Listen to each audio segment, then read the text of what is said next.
kaum muslimin jemaah Jumat yang semoga dimuliakan oleh Allah Subhanahu wa taala. Banyak kejadian sejarah yang meninggalkan kesan dan pelajaran berharga untuk kita. Apalagi jika objek sejarah tersebut adalah orang-orang besar. Terlebih lagi, jika sejarah itu berbicara tentang manusia teragung sepanjang masa, yaitu Rasulullah Sallallahu Alaihi Wasallam. Hari ini sedang dipakai semuanya dalam adalah Allah Azza wa Jalla.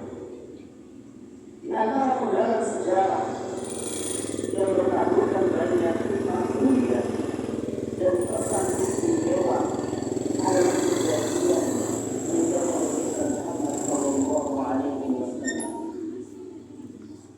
Peristiwa wafatnya Rasul Sallallahu Alaihi Wasallam merupakan musibah terbesar umat Islam dan menyuarakan duka yang begitu mendalam di hati mereka. Namun, di detik-detik wafatnya baginda Rasul Sallallahu Alaihi Wasallam dan berbagai kejadian-kejadian di hari-hari terakhir beliau bersama dunia yang fana ini, itu memberikan begitu banyak pelajaran yang berharga untuk kita. Saat menjelang wafat, Nabi kita Muhammad Sallallahu Alaihi Wasallam menderita sakit yang sangat parah. Para sahabat pun datang silih berganti untuk membesuk Rasul Sallallahu Alaihi Wasallam.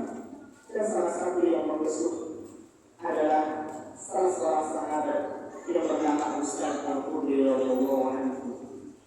Beliau menceritakan, "Dakhaltu 'ala Nabi Sallallahu Alaihi Wasallam wa huwa yu'ad."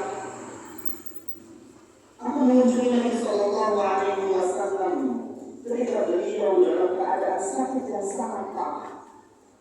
Fawada'tu yadi 'alaihi. Ketika aku berkunjung, aku coba letakkan tanganku di atas dadanya. Fawajatu harrahu baina yadayya fawqa al-mihad. Dan aku bisa merasakan panasnya tubuh baginda Rasulullah Sallallahu Alaihi Wasallam. Pada saat itu, aku meletakkan tanganku di atas selimut yang beliau pakai. Hadis riwayat Ibnu Majah dan sanadnya beliau sahih baik al-Bukhari. Kaum muslimin yang semoga dirahmati oleh Allah Azza wa Jalla. Dalam kondisi seperti itu, Nabi kita Muhammad Sallallahu Alaihi Wasallam masih tetap pergi ke masjid untuk mengimami para sahabatnya. Salah seorang sahabiah Ummu Salmah radhiyallahu anha bercerita, "Kharaja ilayna Rasulullah Sallallahu Alaihi Wasallam wa huwa 'asibu ra'sahu fi marad." Ketika Nabi Sallallahu Alaihi Wasallam sakit, beliau tetap keluar mengunjungi kami yang saat itu masih berada di masjid, dan beliau mengikatkan kain di kepalanya untuk mengurangi rasa pusing yang beliau derita. Fasallan al-Maghribah faqara'a bil-Mursalat. Lalu beliau menjadi imam, dan saat itu beliau membaca surat Al-Mursalat. Fama shallaha ba'du hatta laqiya Allah. Dan itulah salat maghrib terakhir Nabi Muhammad Sallallahu Alaihi Wasallam. Sidang Jumatnya semoga dalam adalah Allah Azza wa Jalla. Bagaimana dengan hari-hari terakhir beliau Sallallahu Alaihi Wasallam ketika menunaikan sholat di rumah, ketika beliau tidak bisa pergi ke masjid? Maka kita mendengarkan yang disampaikan oleh Ummul Mukminin Aisyah radhiyallahu anha. Beliau mengisahkan, "Qala Nabi sallallahu alaihi wasallam faqala ashabun nas." Ketika sakit Nabi sallallahu alaihi wasallam semakin parah dan tidak mungkin untuk berangkat ke masjid, maka beliau berkata kepada Aisyah radhiyallahu anha, "Sudah salat orang-orang." Faqulna ya hum yantaziruna. Belum wahai Rasul, mereka masih menunggu. Qala yuhqaq alaihi wasallam kami ambilkan air, lalu beliau mandi, dan tatkala beliau bangkit ingin berjalan ke masjid, tiba-tiba beliau jatuh pingsan tidak sadarkan diri. Ketika beliau sallallahu alaihi wasallam sadar, maka beliau kembali bertanya, asal nas sudah sholat orang-orang? Maka kami menjawab, lahum yantaziruna ya Rasulullah, mereka masih menunggu ya Rasul.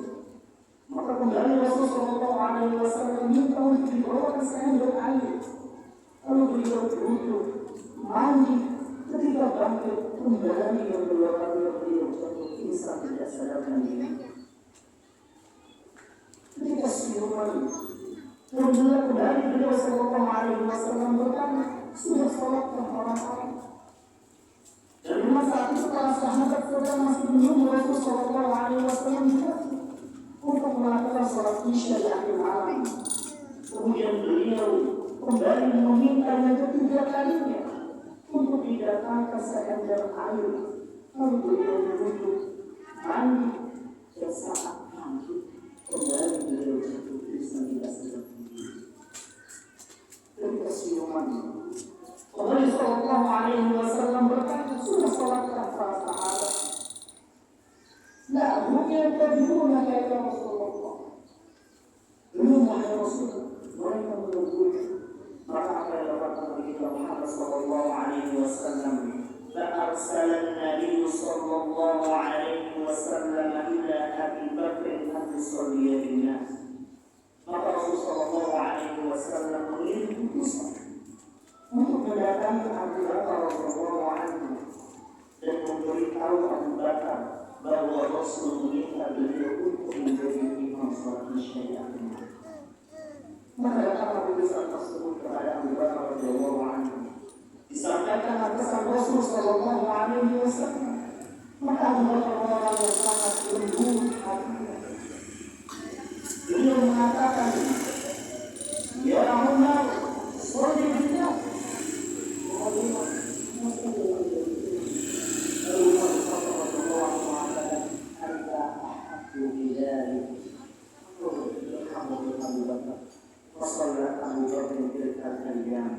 Maka Abu Bakar yang menjadikan Rasul sallallahu alaihi wasallam menjadi imam untuk sholat isya bersama para sahabat.